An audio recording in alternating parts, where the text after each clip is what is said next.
Welcome back. You're still watching Good Morning Namibia. Now, many people want to lose weight but don't have access to a gym or equipment.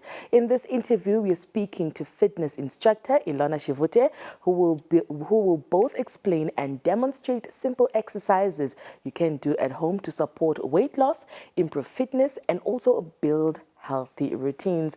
Ilona, a very good morning to you and thank you so much for joining us. A very good morning to you too. Thank you for having me today. It's a pleasure to have you in studio. It's just said that Lot and I don't have our leggings on or our workout clothes, but we would have loved to work out with you. But perhaps first things first, why do you think the new year is such a motivating time for people to start their fitness journeys?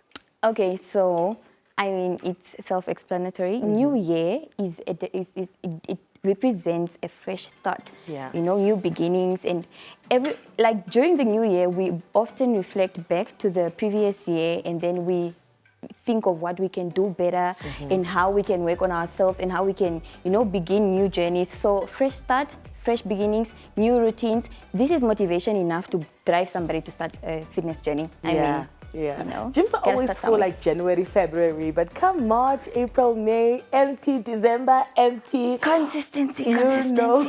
So how can beginners also just, you know, set realistic fitness goals at the beginning of the year without just maybe feeling too overwhelmed or being pressured? You know, I always like to tell people that as a beginner, you need to start slow. You need to start slow. You need to get in the habit of something, create habits instead of setting drastic, you know, goals. Like, you should rather aim to, you know, let me see if I can work out 3 to 5 times a day instead of saying, I want to lose 10 kgs in 2 days. You can't do that. That's unrealistic. You know, the more realistic your goal is or your dream is, the easier it is to keep up with it. But if you set it and you make it unrealistic, you want to achieve these weird goals, and then it becomes, you know, draining, and then you end up falling out. So that's Do you why. think that's also part of the common mistakes that people make at the beginning of the year before they start working out? Yes, that is one of the mistakes actually. Yeah. So as a gym instructor like you, how can you help individuals, you know, stay consistent and also just fit throughout this entire journey of theirs? Well, for us as gym instructors, our main role is to provide structure, encouragement, and accountability for our clients. Like at Green Zone, what we do is we check up on our clients constantly. If I see that a client is slacking, I call them up. Natalie, I haven't seen you in the gym in a while. What's happening? You know, you need to check up on your clients, and you need to hold them accountable for not showing up as well. And we also play a role of, you know, we encourage our clients. How do we do this? We celebrate their small wins. Every achievement that is done by a client to us is a milestone. So we celebrate that to make them feel seen, you know, and all of that. We also offer support to our clients by adjusting their programs according to their lifestyle. You know, it can get busy, work can get in the way, your life can get in the way, too many responsibilities, so we help you adjust your program according to that. It makes life easy and it keeps things going. Now for my favorite questions. Okay. What are some of the types of exercises that are best for people who are starting out, you know, with their fitness journey at the beginning of the year? And also, if you could please just demonstrate those to us. Okay, so some of the simple, you know, you want to keep them simple, but also manageable. So some of the exercises involve the exercises that actually work are high impact exercises, full body exercises, and also exercises that keep your heart rate up. Okay. So an example can be your squats, your jumping jacks, your high knees, your mountain climbers as well. So I'm gonna demonstrate a squat for you guys. What you're gonna do first is you're gonna stand shoulder width. Your feet and your shoulders should be the same width. For some people it might work, for some it might not. For some people they would wanna kind of go a bit wider, just so that it helps you go lower. And what you're gonna do next is you're gonna push your hips backwards and act as if you're sitting down on an invisible chair. I like to use the toilet as an example. Pretend as if you're sitting down on a toilet, but then at the same time you keep your back vertically straight and not 90 degrees straight like this. Vertically straight while keeping your chest out, and always keep your knees and toes in the same line. So this squat, to make it more advanced, we're gonna add a jump to it, and that is called a jump squat.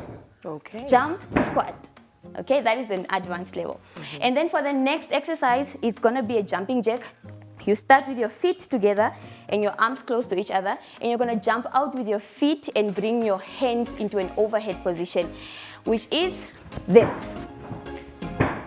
Now, I like to tell people that if you wanna reserve more energy, if you don't wanna use too much energy, you can land on your toes and keep your core engaged as you do this exercise. So it's a jumping jack.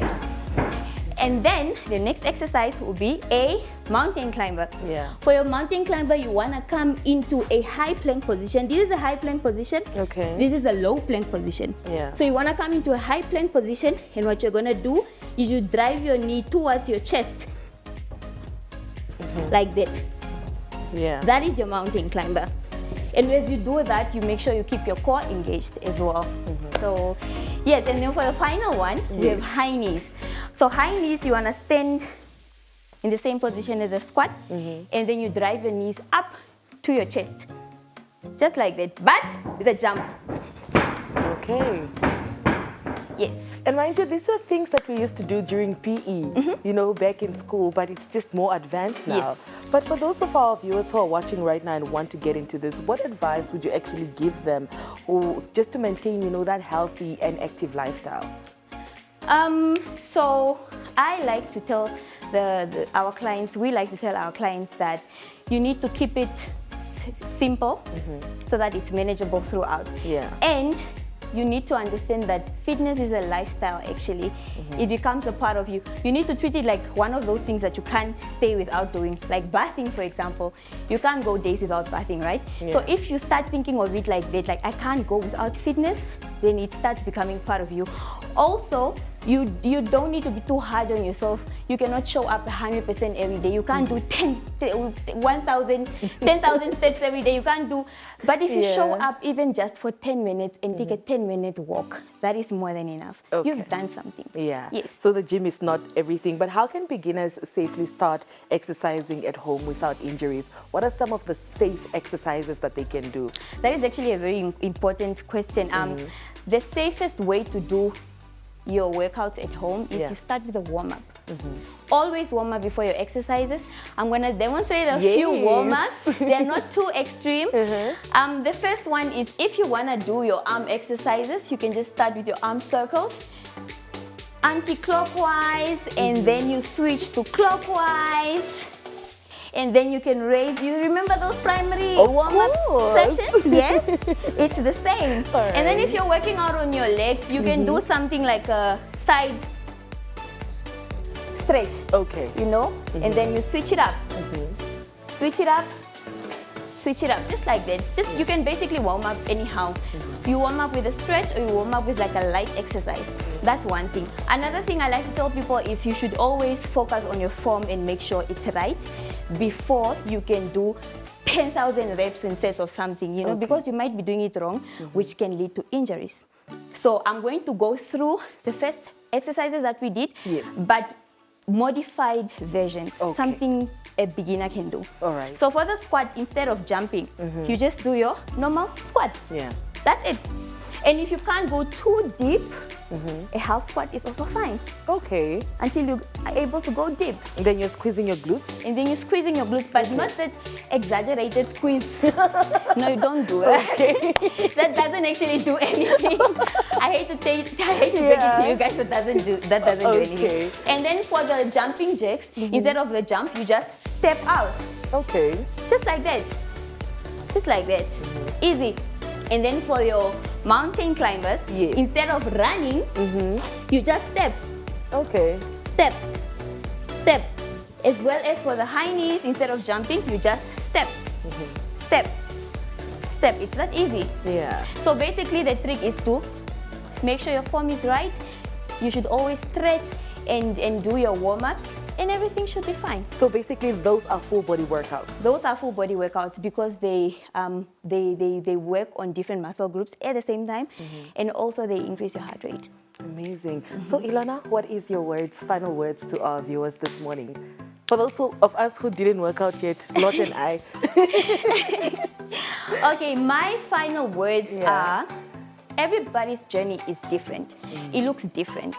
So don't look at somebody else's journey because it can become discouraging, you know. You have your own goals, So you set your goals according to what you want to achieve. If somebody is doing great, use it as motivation, but not as something to hold you back. Number one. Number two, keep it simple. Start with what you have, with where you are, do what you can at whatever time that you can. Yeah. You know, you cannot always show up 100% like I said, but whatever chance you get, do it. That's number two. Number three, please do your research. Yeah. Study your own body and do what you can. Do your research. And then another example, another advice that I have is keep it fun. Yeah. You know, do things that are that you enjoy doing. I recently discovered that I love hiking, you know. Okay. It's fun. So you should keep it fun and have a community. Have a community. Like we have a very big community at my gym, Green Zone Gym. So have a community, people you can ask advice from, and you should be fine. Yeah. Just at your own pace. And one last thing that I always tell people is motivation fades. What you actually truly need is discipline and consistency. Motivation is something that gets you started but doesn't keep you going, because sometimes it goes away completely. What happens on days when you don't have motivation? Yeah. You need to show up. So you need to be consistent no matter what. Even if you don't show up 100% like 2 days ago, just show up. You know what? I'm working out with you next time, Ilona, and I love it Yes, for you. I will be waiting for you. Awesome. Well, thank you so much for joining us, and all the best with your fitness journey. Thank you so and we much. can't wait to have you back on Good Morning Namibia. Thank you so much for having me. All right.